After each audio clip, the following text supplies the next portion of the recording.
Hopkins personnel, people who work in the hospital who have left articles in their cars and the cars get broken into, and we coordinate with Hopkins.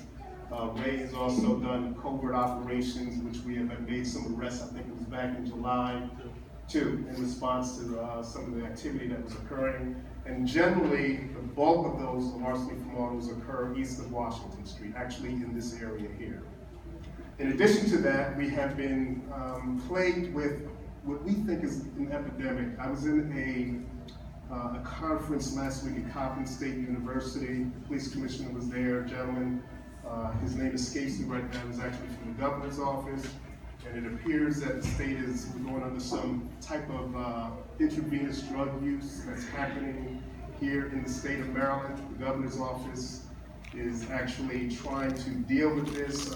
We were actually speaking with the gentleman, and they are committed to try to bring this under control. It's not just happening here, it's happening throughout the state. Harford County is really getting hit by it really hard, and other jurisdictions as well.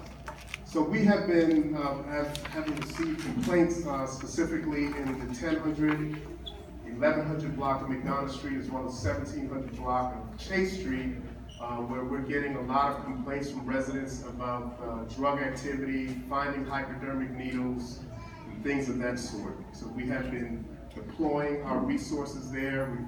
P-Change has actually brought in additional quality assurance measures, because most of it is happening late at night and early mornings. Our clean team goes out in the morning, and there are times when we find these hypodermic needles. We're also finding them in the rear of the 900 block of Broadway, Alley Sideway, and we've actually found some in the rear of the 855 Wranglers building as well. So, you know, we're not exactly sure why this is happening. There's been some kind of, ma'am, I'm sorry. So, yeah. I think a very large contributing factor is the fact that the northern end of the 1000 block of McDonough and the southern end of the 1100 block of McDonough, there are no street lights. So at night, it's extremely dark, right. And I can say, because I live right there, yes. We are a hot spot for activity at night. Right. I've called the police dozens of times. I never get a response, and I feel like by the time they come, they just say, well, it's part of the area, so no. Sorry. Well, again, let me just say this about the street lights. That has come to our attention. We've been working with the city. Some of it had to deal with, I believe, some of the infrastructure thing, and something else occurred. We actually had another similar problem earlier this year in the Ashland Avenue corridor. There has been temporary lighting installed in that area. We are looking at...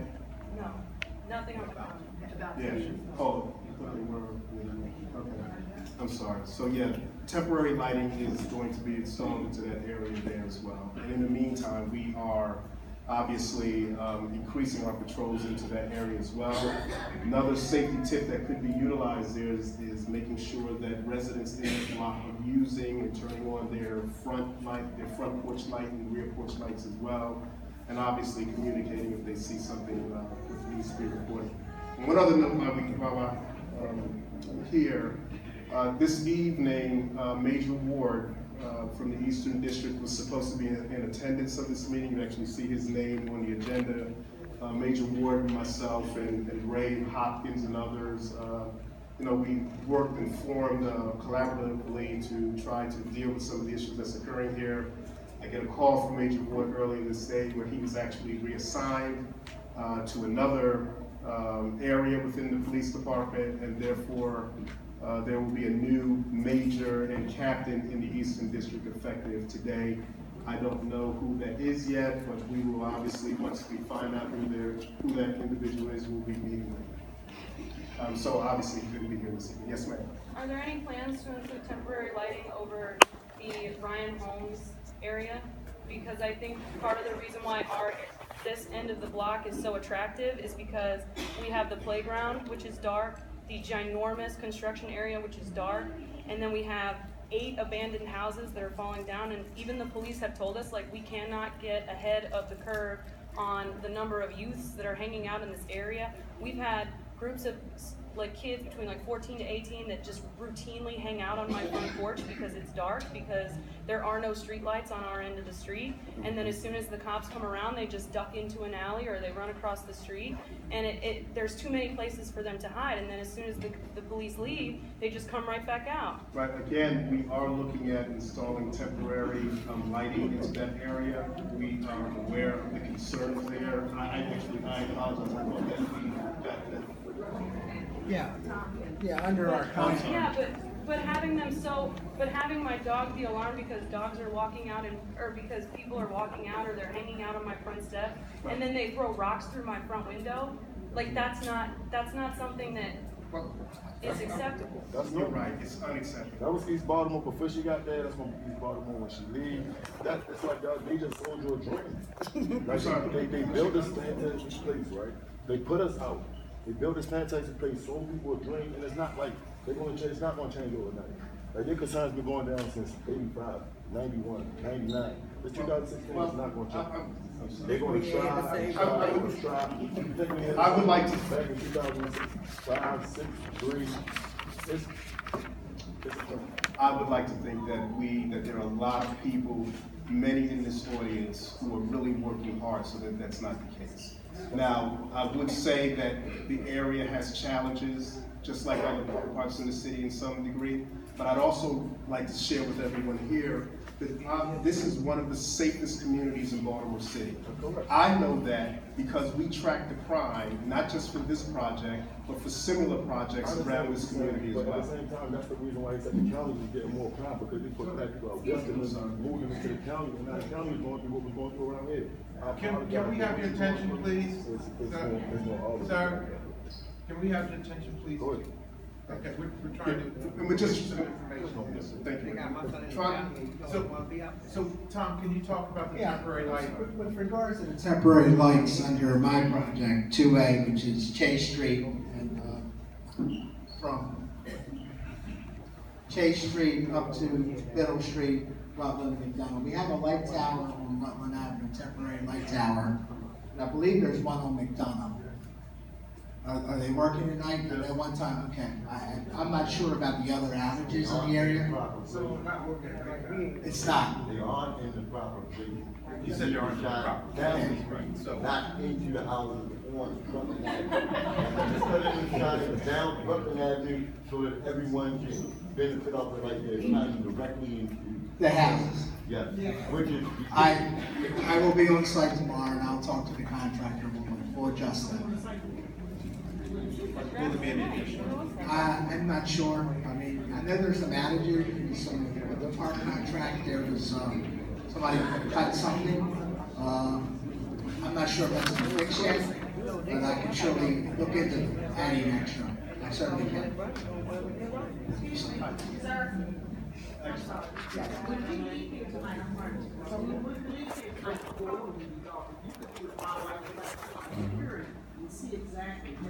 I will do that. Rutland is shining directly, and I believe the contractor has it in his compound yard, standard. Okay.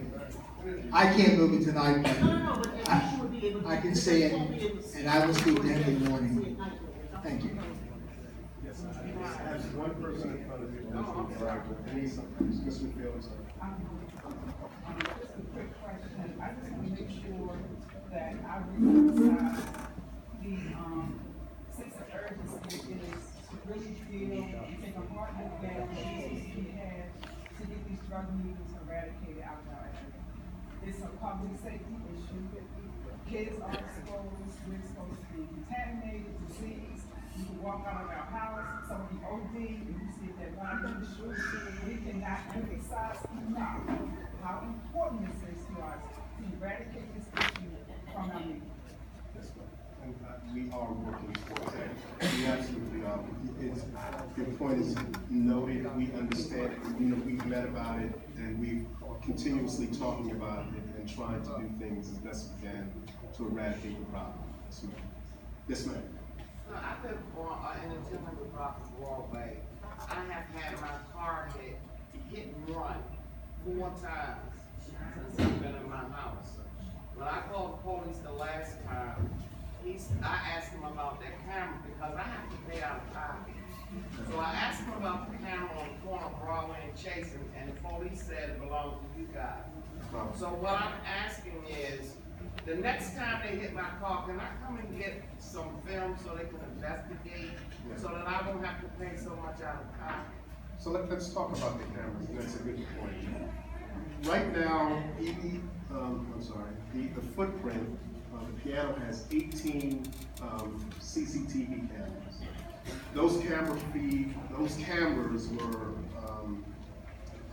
were gotten by a grant through pretty much from the state, the governor's office at the time.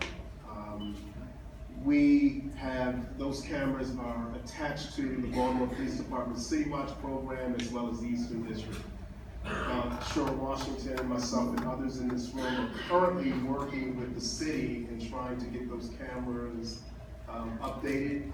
We have some technological issues that we're dealing with, and in addition to that, because of the construction that's going on, many cameras have been taken down to make way for the park and other buildings, so they have to be redeployed into other areas. But the idea is to continue to have CCTV coverage in the area and then be proactively monitored at some point. But yes, and to answer your question, those cameras are there for evidence purpose, as well as to get in front of things as well as we get to them.